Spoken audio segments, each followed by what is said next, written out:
Hai semuanya, gimana kabar kalian? Semoga selalu dalam keadaan baik. Jadi welcome back di segmen analisa pagi. Seperti biasa teman-teman, kita akan update untuk news dan juga pergerakan dari market, khususnya market Bitcoin. Hari ini kita berada dalam weekend ya, tanggal 28 Mei 2023. Happy weekend buat teman-teman, semoga weekendnya menyenangkan hari ini. Dari kalender ekonomi, karena hari Minggu ya, biasanya memang nggak ada kegiatan teman-teman. Tapi untuk informasi aja, Minggu hari Senin, tanggal 29 itu beberapa negara masih dalam posisi libur. Seperti Inggris itu ada perayaan Bank Holiday, kemudian Amerika Serikat juga libur ya teman-teman, ada Memorial Day. Sepertinya next week itu kita dapat beberapa news penting. Salah satunya ada FOMC member Bowman yang bakalan speech. Kemudian indeks manufacture PMI untuk China ini akan sangat berdampak sama market China ya teman-teman, dan juga Asia. Kemudian tanggal 1 itu ada hari Pancasila, libur. Tapi di Indonesia aja. Di Uni Eropa itu akan ada pembacaan soal Core PCI.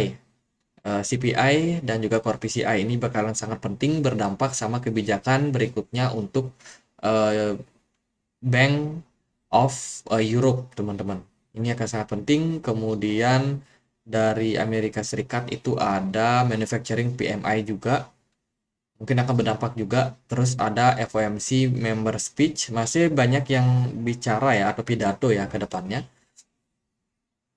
Ya itu sih event minggu depan, mungkin 2 minggu lagi itu baru kita bakalan harap-harap cemas soal perihal kebijakan suku bunga The Fed bakalan kemana. Kalau kita lihat sih dari monitornya, kita bakalan dapat keputusan soal kenaikan suku bunga itu pada tanggal kurang lebih 14 sampai 15 lah, 14-15 Juni ya teman-teman.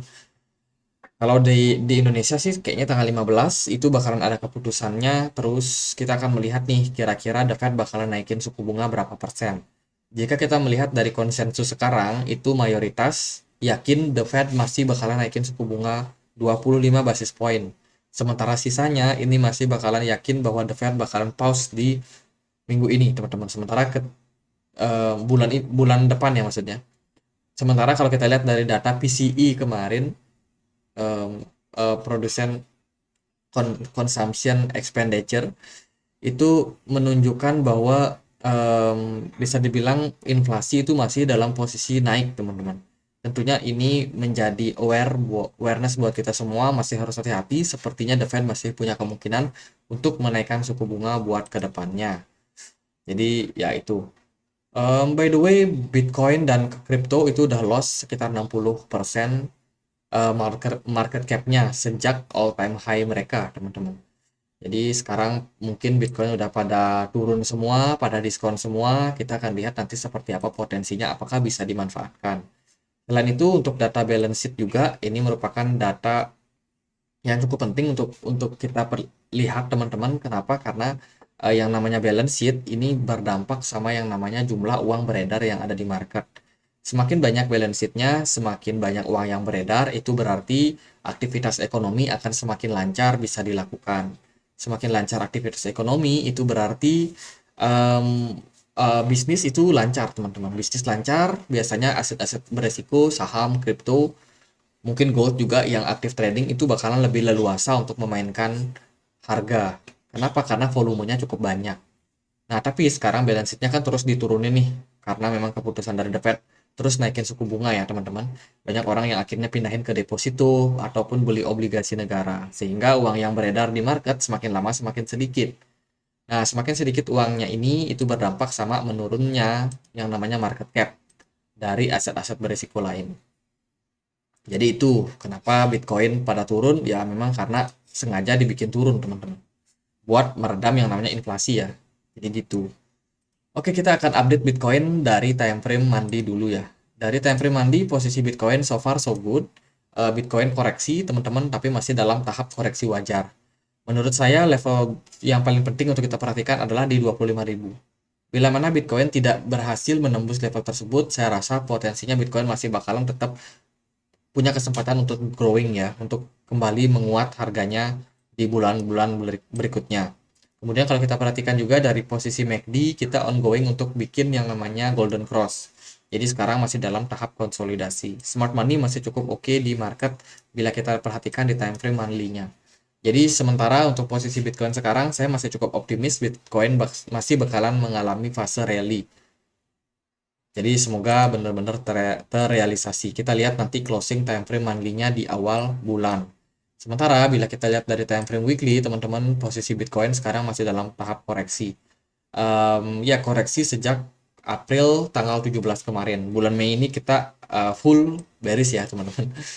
Kemudian dari posisi MACD kita ongoing untuk bikin dead cross, sinyal jual sebenarnya. Kemudian dari posisi smart money pun di time frame weekly juga cenderung sangat-sangat kecil, sangat kosong teman-teman. Ini masih jadi yang masih harus kita waspadai untuk sekarang ini. Next, kita cek dia di time frame daily. Kalau dari time frame daily, saya punya optimisme kalau Bitcoin ini bakalan kembali naik, teman-teman. Pasalnya dia baru aja bikin atau bergerak di dalam sebuah falling wedge. Buat teman-teman yang belum tahu, pola falling wedge ini falling wedge pattern. Nah, ini merupakan pola konsolidasi ataupun penurunan yang terjadi, tapi tapi ada kemungkinan fase-fase seperti ini adalah fase akumulasi yang bisa kita manfaatkan.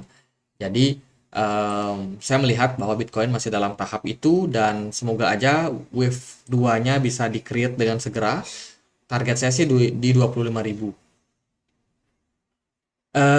Itu dari segi volume perdagangan terus mengalami penurunan, smart money pun juga cenderung kecil di time frame daily-nya.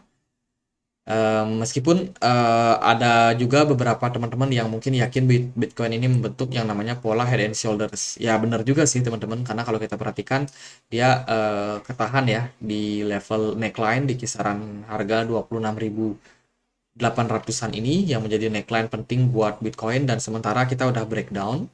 Let's say kalau Bitcoin bisa kembali balik ya, pushback balik lagi ke 28.000 ke 27.000, itu sinyal bahwa neckline-nya sudah berhasil ditembus atau Bitcoin bisa dibilang gagal membentuk pola yang namanya head and shoulders.